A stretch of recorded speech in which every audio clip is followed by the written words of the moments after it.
ఇక నక్కలని, ఇంకా ఏయో క్రూర మృగాలని, కోతులని, ఇలాంటి వార్తలన్నీ కూడా వచ్చాయి. కానీ అవన్నీ కూడా పోలీసులు కొట్టిపారేశారు. ఫారెస్ట్ ఆఫీసర్లు ముందే చెప్పేశారు, పాప అడవిలో ఎక్కడ కూడా మిస్ అవ్వలేదు, ఏ జంతువు దాడికి గురి కాలేదని.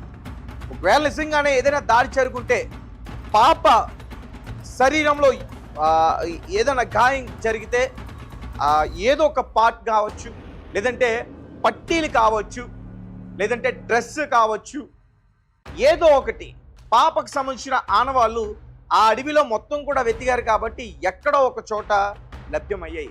కానీ అవేమి కూడా దొరకలే. ఇక పోలీసులు అన్నట్టు అంటే వర్షం పడింది కాబట్టి ఆ నీటి ప్రవాహానికి, ఆ వరదలోకి ఆమె కొట్టుకుని వెళ్ళిపోయిందేమో అని చెప్పి. అయితే ఆ నీరు ఎక్కడికైతే వెళ్ళి ఎండ్ అవుతుందో ఆ చెరువు దగ్గర కూడా ఎన్డీఆర్ఎఫ్ బృందం వెతికింది. 15 మంది ఆ చెరువులో దిగి 2 రోజుల పాటు వెతికారు. కానీ ఎక్కడ కూడా ఆ చుక్కి లభించలే. ఇక చెరువులు, నీటి గుంటలు, కాలువలు, చిన్న చిన్న పాడుపడ్డ గుంటలు అన్నీ కూడా వెతికారు. ఎక్కడ కూడా పాప ఆ చుక్కి లభ్యం కాలేదు. దీంతో సీసీటీవీ ఫుటేజెస్ని పరిశీలించడం మొదలుపెట్టారు. ముందు నుంచే పరిశీలిస్తున్నారు. అయితే రీసెంట్గా ఒక సీసీటీవీ ఫుటేజ్ ఒక క్లూనిచ్చింది.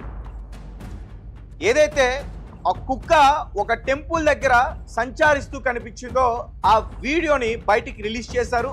అండ్ ఆ వీడియో ద్వారానే ఇప్పుడు పాపని పట్టుకోబోతున్నారు. అది సంచార జాతుల దగ్గర పట్టుకుంటారా, లేదంటే కిడ్నాపర్స్ ఈ జీడి పిక్కలని చెప్తున్నారు వారి దగ్గర పట్టుకుంటారా, లేదంటే ఫెన్సింగ్ దగ్గర ఎవరైతే చివరిసారిగా పాపను చూశాడో అతని పేరు తాతారావు పాపారావు అంటున్నారు, అతని దగ్గర పట్టుకుంటారా, లేదంటే ఇంటికి వచ్చి మీ పాప మిస్ అయింది ఎక్కడుందని తల్లితో చెప్పిన ఆ 3 పర్సన్స్ వారిని పట్టుకుంటారా, వారి దగ్గర పాపను పట్టుకుంటారా? ఈ విషయాలన్నీ కూడా తేల్చాల్సింది పోలీసులే. కానీ మొత్తానికైతే పాప సేఫ్గానే ఉంది అనే విషయం అయితే క్లారిటీగా అర్థమవుతుంది. ఎందుకంటే మీరు గత కొన్ని రోజుల నుంచి పాప యొక్క పేరెంట్స్ గణేష్ అలాగే భవానీ వాళ్ళని ఒకసారి మీరు చూడండి, కొంచెం ధైర్యంగా ఉన్నారు. పోలీసులు వారికి ఏదో భరోసా ఇచ్చారు. రీసెంట్గా ఒక మీడియాతో మాట్లాడుతూ వారు నవ్వారు. ఒకసారి ఆ క్లిప్ని ప్లే చేయండి. రైట్, సో క్లిప్ని చూశారు కదా. ఈ వీడియో బయటకు వచ్చిన తర్వాత ఇది బాగా హల్చల్ అవుతుంది. అంటే ఈ వీడియో చూసిన చాలామంది వాళ్ళు ఏం వ్యక్తం చేస్తున్నారంటే, ఎస్ పోలీసులు ఈ కేసుకు సంబంధించి ఒక ఆధారాన్ని పట్టుకున్నారు, పాప బాగానే ఉంది, అంటే క్షేమంగానే ఉంది, బ్రతికే ఉంది అన్న విషయాన్ని పోలీసులు తెలుసుకున్నారు. దాని తర్వాత మరి ఆ బిడ్డ 6 నెలల బిడ్డ, చంటి బిడ్డ ఉంది ఎవరికి, జాహ్నవి తల్లి భవానీకి. సో మరి ఆ బిడ్డకి పాలు ఇవ్వాలి, మరి ఆ బిడ్డ కూడా బాగుండాలి, ఆరోగ్యంగా ఉండాలి. సో ధైర్యం కోల్పోకుండా ఆమెకి ఎటువంటి అనారోగ్య పరిస్థితులు రాకుండా పోలీసులు వారికి ధైర్యం చెప్పే ప్రయత్నం చేస్తున్నారు. సో ఆ రకంగా చెప్పారేమో అని చెప్పి కొంత ఒక సందేహం అయితే కలిగింది తర్వాత. సో ఏదేమైనప్పటికీ కాకినాడ మిస్సింగ్ కేసు జాహ్నవి 2 ఏళ్ల చిన్నారి, ఈ కేసుకు సంబంధించి పోలీసులు ఖచ్చితంగా సక్సెస్ అవుతారని నాకు అనిపిస్తూ ఉంది. పాప ఎవరో ఇప్పుడు కొంతమంది చెప్తున్నట్టు ఆ బోరు బావులు, ఆ చెరువులు, ఆ గుహలు, గుంటలు అవేమీ లేవు. ఒకవేళ అలాంటిదే జరుగుంటే పోలీసులు 2వ రోజు 3వ రోజే పట్టుకునేవారు. అటువంటివి ఏమీ జరగలేదు. పాప ఖచ్చితంగా ఎవరి చేతో అపహరించబడింది. ఇప్పుడు వారి దగ్గర నుంచి క్షేమంగా తీసుకురావడానికి, పాప ఒంటిపైన చిన్న గీత కూడా పడకుండా క్షేమంగా తీసుకురావడానికి పోలీసులు ఆలస్యం చేస్తున్నారు. లేదంటే పోలీసులు మొదటి నుంచే దూకుడు ప్రవర్తనతో పోయేవారు. సో ఇప్పుడు క్రైమ్ టీమ్ ఎంట్రీ అయింది కాబట్టి ఇంకా మొబైల్ డేటాస్ ఆ ఏరియాలో ఉన్న ఆ టవర్కి కనెక్ట్ అయి ఉన్న అయితే మొబైల్స్ ఉంటాయో అవన్నిటిని చెక్ చేసే ప్రయత్నం చేస్తారు. ఇప్పటివరకు ఈ కేసుకు సంబంధించి 300 మందిని విచారణ చేశారు. సో వారు కొంతమందిని ఆల్రెడీ నోటెడ్ ఉంచారు. వారి కదలికల్ని అబ్జర్వ్ చేస్తుంది క్రైమ్ టీమ్. సో ఏ క్షణమైనా పాప వారి కుటుంబ సభ్యులకి చేరే అవకాశం ఉంటుంది. ఎస్, అండ్ ఈరోజు తుని పోలీసులు రేపే పాపను తీసుకురాబోతున్నారు. వైద్య పరీక్షలు నిర్వహించిన తర్వాత ఫ్యామిలీకి అప్పచెప్పబోతున్నారు. ఇటువంటి వార్తలన్నీ కూడా వస్తూ ఉన్నాయి. అండ్ జాహ్నవి ఈ కేసుకి సంబంధించి చాలా స్పెక్యులేషన్స్ వస్తూ ఉన్నాయి, చాలా ఊహాగానాలు కూడా వస్తూ ఉన్నాయి. మరికొంతమంది ఏమో పాపకి ఏదో అయిపోయిందని, మరికొంతమంది ఏమో వచ్చేసారు, తీసుకొచ్చారు, పోలీస్ స్టేషన్లో దాచుంచారు, అప్పచెప్తారు తర్వాత అని చెప్పేసి చెప్తా ఉన్నారు. సో ఫ్యామిలీ మెంబర్స్ అయితే కొంచెం ధైర్యంగానే ఉన్నారు.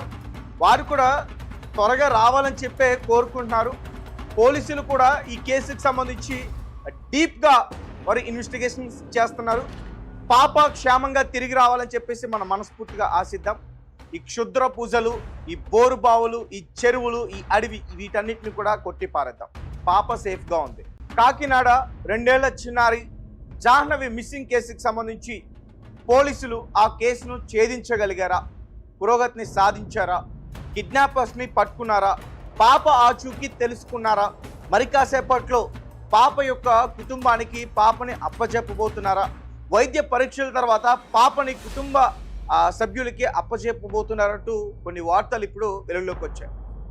అయితే జాహ్నవి పాప మిస్ అయ్యి ఇప్పటికీ 18 రోజులు అవుతుంది. ఆ రోజు శనివారం ఉదయం 11:50 మిస్ అయిన ఆ పాప ఆ అడవి ఏదైతే ఉందో మొత్తం వెతికారు, ఆ తోట మొత్తం వెతికారు, ఎక్కడ పాపకు సంబంధించి జాడ దొరకలేదు. ఇప్పటికీ 18 రోజులు అవుతుంది. పాపకు సంబంధించిన ఆచూకీ ఏది కూడా తెలియట్లేదు. కానీ పోలీసులు అయితే మాత్రం కిడ్నాపర్ల దిశగా ఈ కేసుని దర్యాప్తు చేస్తున్న మాట వాస్తవమే. నిజంగానే పాపని మరికొంచెం సేపట్లో అప్పచెప్తారనే వార్తలు కూడా బయటకు వచ్చాయి. నేను కూడా ఖచ్చితంగా అప్పచెప్తారు, పురోగతిని సాధించారు, సీసీటీవీ ఫుటేజెస్ అవన్నీ కూడా పరిశీలించారు, ఖచ్చితంగా అప్పచెప్తారు అనుకున్నాం. అండ్ ఈలోపే మళ్ళీ క్రైమ్ టీమ్ ఎంట్రీ అయింది. ఈ క్రైమ్ టీం ఎప్పుడు ఎంట్రీ అవుతుంది? ఈ కేసుకు సంబంధించి ఎవరిపైనైనా అనుమానాలు ఉంటే, ఇంకేదైనా కుట్ర జరిగితే, ఇలానే కిడ్నాప్ అలాంటివి ఏమైనా జరిగితే ఈ క్రైమ్ టీం ఎంట్రీ అవుతుంది. సో దీంతో ఒకటి క్లారిటీగా అర్థమైంది. అదేంటంటే పాప సేఫ్గానే ఉంది, పాప క్షేమంగానే ఉంది, పాప బ్రతికే ఉంది.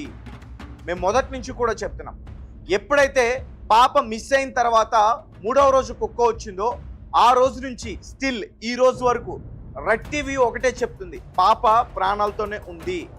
అడవిలో జంతువు దాడి చేసే అవకాశం లేదు. ఎందుకంటే పోలీసులు ఇన్ని రోజులు అడవి మొత్తం కూడా గాలింపు చర్యలు చేశారు.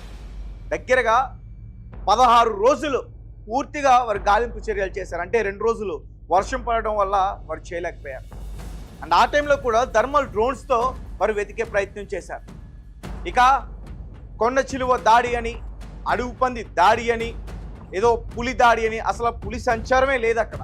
అది దట్టమైన అడవి కాదు, కేవలం ఒక చిట్ట అడవి. ఇక నక్కలని, ఇంకా ఏదో క్రూర మృగాలని, కోతులని, ఇలాంటి వార్తలన్నీ కూడా వచ్చాయి. కానీ అవన్నీ కూడా పోలీసులు కొట్టిపారేశారు. ఫారెస్ట్ ఆఫీసర్లు ముందే చెప్పేశారు, పాప అడవిలో ఎక్కడ కూడా మిస్ అవ్వలేదు, ఏ జంతువు దాడికి గురి కాలేదని. ఒకవేళ నిజంగానే ఏదైనా దాడి జరుగుంటే పాప శరీరంలో ఏదైనా గాయం జరిగితే ఏదో ఒక పార్ట్ కావచ్చు, లేదంటే పట్టీలు కావచ్చు, లేదంటే డ్రెస్ కావచ్చు, ఏదో ఒకటి పాపకు సంబంధించిన ఆనవాళ్ళు ఆ అడవిలో మొత్తం కూడా వెతికారు కాబట్టి ఎక్కడో ఒక చోట లభ్యమయ్యాయి. కానీ అవేమీ కూడా దొరకలే. ఇక పోలీసులు అన్నట్టు అంటే వర్షం పడింది కాబట్టి ఆ నీటి ప్రవాహానికి, ఆ వరదలోకి ఆమె కొట్టుకుని వెళ్ళిపోయిందేమో అని చెప్పి. అయితే ఆ నీరు ఎక్కడికైతే వెళ్ళి ఎండ్ అవుతుందో ఆ చెరువు దగ్గర కూడా ఎన్డీఆర్ఎఫ్ బృందం వెతికింది. 15 మంది ఆ చెరువులో దిగి 2 రోజుల పాటు వెతికారు. కానీ ఎక్కడ కూడా ఆ చుక్కి లభించలే. ఇక చెరువులు, నీటి గుంటలు, కాలువలు, చిన్న చిన్న పాడుపడ్డ గుంటలు అన్నీ కూడా వెతికారు. ఎక్కడ కూడా పాప ఆ చుక్కి లభ్యం కాలేదు. దీంతో సీసీటీవీ ఫుటేజెస్ని పరిశీలించడం మొదలుపెట్టారు. ముందు నుంచే పరిశీలిస్తున్నారు. అయితే రీసెంట్గా ఒక సీసీటీవీ ఫుటేజ్ ఒక క్లూనిచ్చింది. ఏదైతే ఆ కుక్క ఒక టెంపుల్ దగ్గర సంచారిస్తూ కనిపించిందో ఆ వీడియోని బయటికి రిలీజ్ చేశారు. అండ్ ఆ వీడియో ద్వారానే ఇప్పుడు పాపని పట్టుకోబోతున్నారు.